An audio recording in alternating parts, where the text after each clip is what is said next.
I've always loved cooking. So I can't remember my first inspiration other than cooking in my mother's kitchen, making a mess, creating disasters, and having people eat them. In general, there's not a lot of representation in a lot of fields, particularly the culinary field for Black women. To be at the position that I'm at right now, owning my own business, I'm not just doing it for myself, I'm doing it for people that are gonna follow me and need to see and look up to other people in the field, other women, Black-owned businesses in the field. I love New Orleans cuisine. To me, it really captures what the American spirit is all about.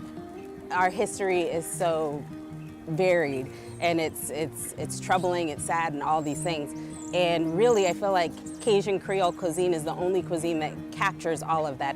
Our mission is to make people happy, one bowl at a time. We hope that the experience that you have at one of our Puddin shops or at the food truck, you leave and you're smiling, not just because the food is good, but because you had like an amazing experience talking to one of our staff members or learning a little bit more about West African cuisine and Southern cuisine and the marriage between the two. You got to get your happiness and your smiles and your laughs wherever you can. So we hope when you take a bite of bread pudding that it really does bring a smile to your face and it makes you really happy and really satisfied and wanting to come back for more.